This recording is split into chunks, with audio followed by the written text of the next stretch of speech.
Get over here now and pick up the old hag we kicked out of our house. We want nothing to do with her. Jackson's voice was cold over the phone. About a month after my father's funeral, I received this unexpected call from my brother. He had kicked our mother out of the house and demanded that I take care of her from now on.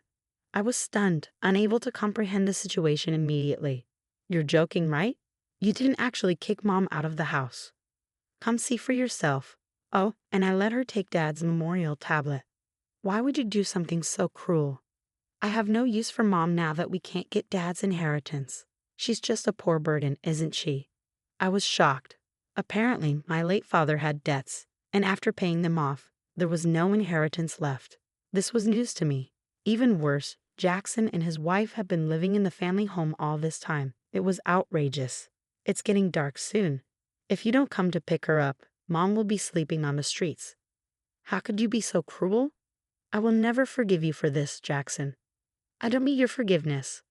Jackson hung up without hearing me out, and subsequent calls went unanswered. When I finally managed to reach my mother, she confirmed that everything Jackson had said was true. Angry at Jackson and worried for my mother, I had no choice but to drive over to where she was. My name is Lily. I'm a 27-year-old woman in a hurry.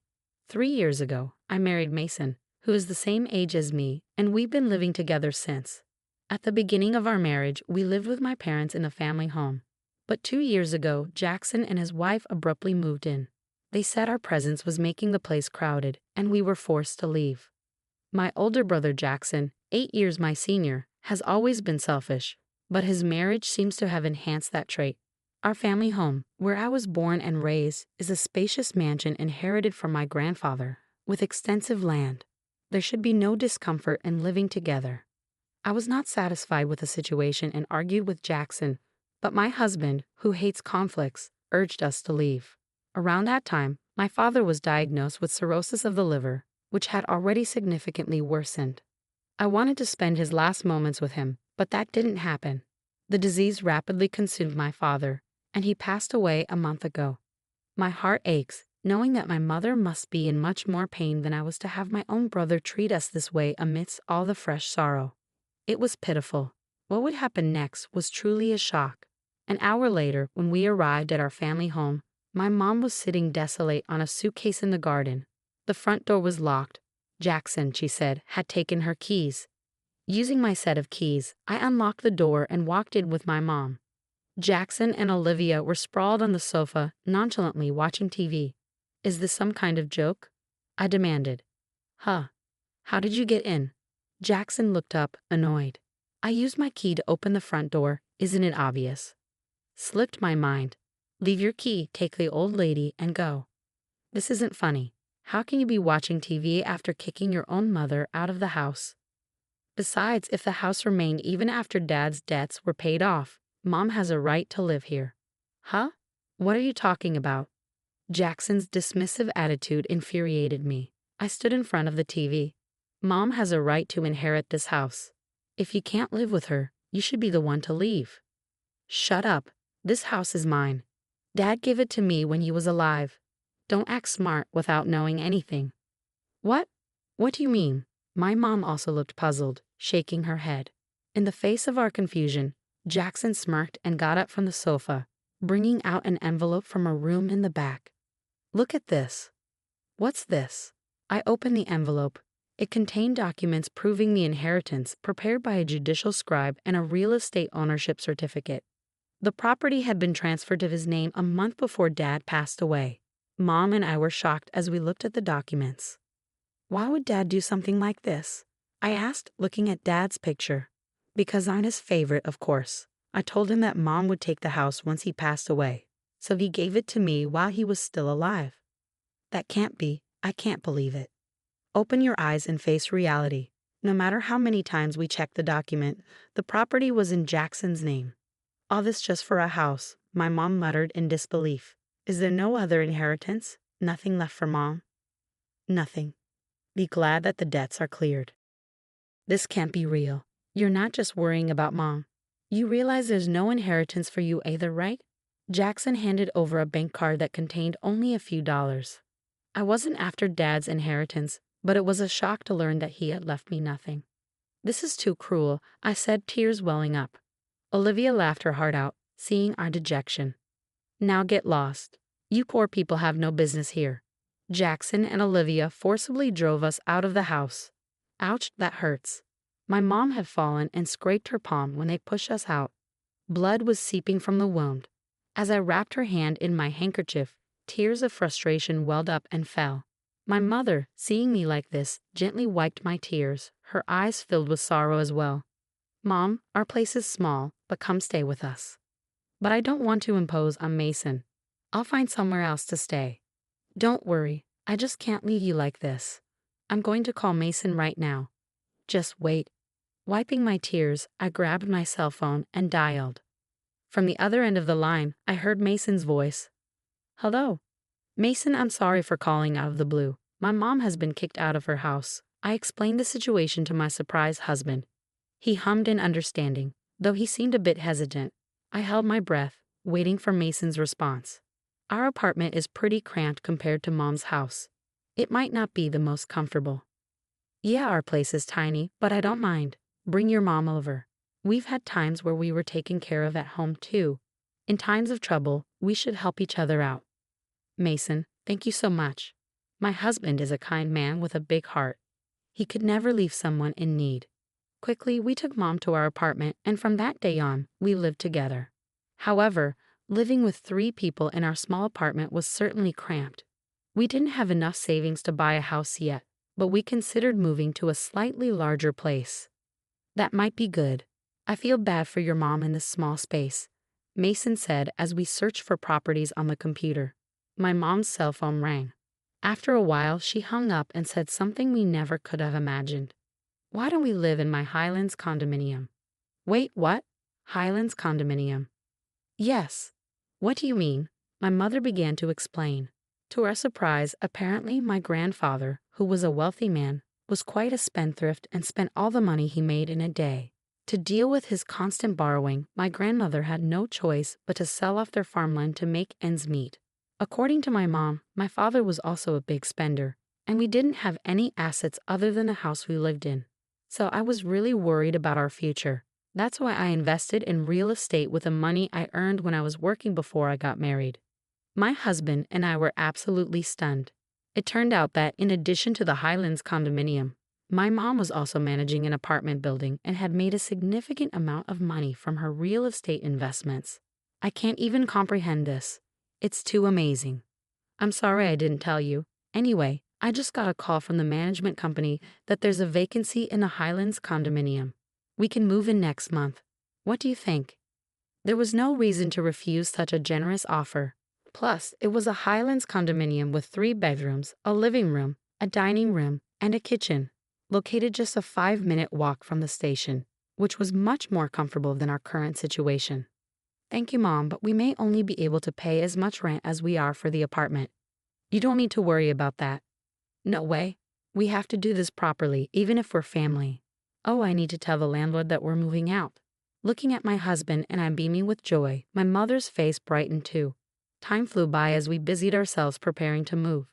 Before we knew it, we had spent 2 months living in our new home at Highlands condominium. As I was about to head out for some shopping, I was taken aback when the Jackson couple suddenly appeared in front of the condominium entrance. Why are you, a pauper, living in Highlands condominium? Did you get the jackpot or something? Of course not. Highlands condominium has always belonged to my mom.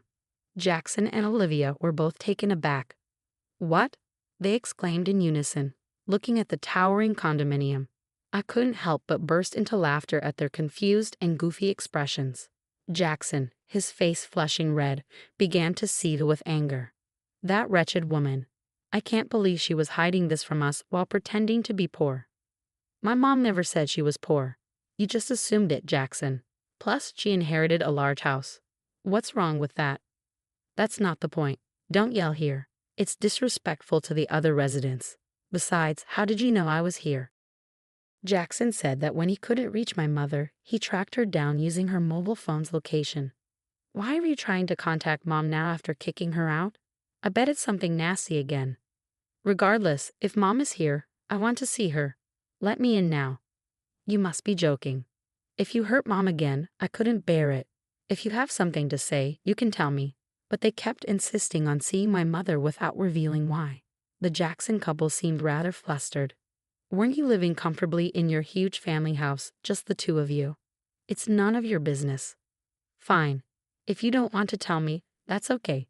I have to go now.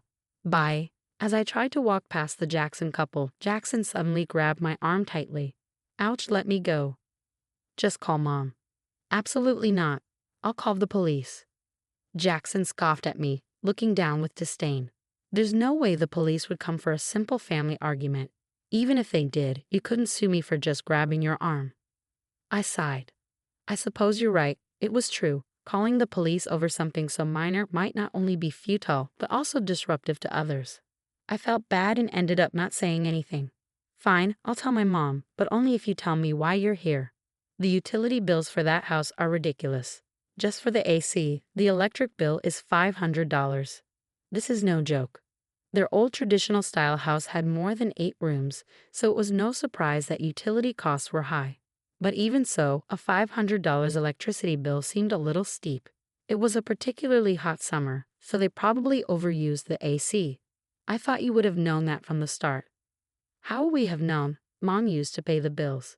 Jackson scratched his head frantically as Olivia fumed. There's no way we would have known. Do you know the property tax for that house is $5,000 a year? What? I can't believe you didn't know. Why would an old house like that cost so much? How are we supposed to pay that? Our house is old and has a large yard, so it's only natural that it would cost a lot to maintain. And apparently, it costs more in taxes to give away property while you're alive than after you pass away. Wait, is that true? Jackson looked puzzled. I see you didn't know. I told him this was all true information I had heard from my mom. The color drained from their faces. Seeing the stunned Jacksons, Olivia burst out in anger, saying, "It's your fault for not doing your homework." And they started fighting right in front of me. After all the trouble we went through to get Dad to change the name on the house, this is too much.